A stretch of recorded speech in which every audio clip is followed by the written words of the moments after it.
ទី1ចាប់តាមប្រកួតបាទមិត្តភាពបាទកីឡាករបង្គោលខៀវជាបង្គោលក្រហមចាតតបាទកំពុងតែជិះគុំកម្លាំងគ្នាបាទបើមិនកំពុងតែត្រៀមនឹងឡើងកម្ដៅបាទអរគុណបាទកីឡាករបង្គោលក្រហមបាទតបង្គោលខៀវបាទកីឡាករបង្គោលខៀវរងបង្គោលក្រហមបង្គោលខៀវបាទប្រឡងអាញាកដាលបំបីបាទស្រាប់អាញាកដាលហ្នឹងណាកីឡាករបាទប្រកួតបន្ត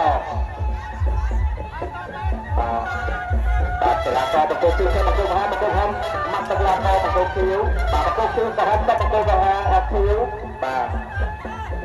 ខ្ញុំមើលតែខោទេគោលក្រហមបាទកីឡាករបង្គោលក្រហមនេះគាត់បាទប្រកួតបន្តបាទកីឡាករបង្គោលខៀវបង្គោលក្រហមបាទបង្គោលក្រហមនៅតែទៅនឹងបាទបង្គោលក្រហមបាទទៅទៅលើទៅតាមកីឡាករបង្គោលខៀវនិងបង្គោលក្រហមបាទទៅលើកីឡាករបង្គោលក្រហមបាទកីឡាករបង្គោលខៀវទៅបង្គោលក្រហមមកតងបាទបង្គោលខៀវបាទបង្គោលក្រហមបាទបង្គោលក្រហមឬបង្គោលខៀវគាត់ស្កាយពីបងក្រោយបាទទៅលោកអាញាកដាល8បាទលោកអាញាមើលកីឡាករហ្នឹងបាទចាប់កីឡាករបាទកីឡាករបាទកីឡាករបង្គោលក្រហមបាទបង្គោលខៀវទៅបង្គោលក្រហមមកបង្គោលខៀវបាទឡើងស្គងទៅកីឡាករបង្គោលខៀវខោទៅវិញបាទត្រូវលោកអាញាបាទចាប់កីឡាបាទប្រកួតបន្ត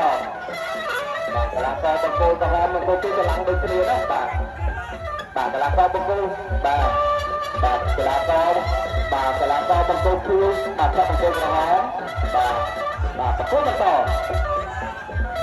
បង្គោលខៀវទៅបង្គោលក្រហមចាប់ជើងមកអូហូ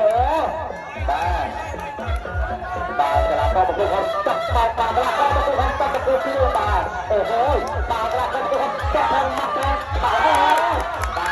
លោកគាត់ទៅបាទប្រកួតបន្តបាទកីឡាករបង្គោលខៀវរងឲ្យចាប់ណាបាទកីឡាករបាទតំណាងឲ្យបាទភូមិចាស់ធំបាទកីឡាករឡាបំលយបាទកីឡាករបង្គោលក្រហមមកបង្គោលខៀវបាទបង្គោលខៀវរងបាទចាប់ទឹកទី1បាទចូលទៅសេចក្តីដល់កីឡាករយើងមួយមកបាទ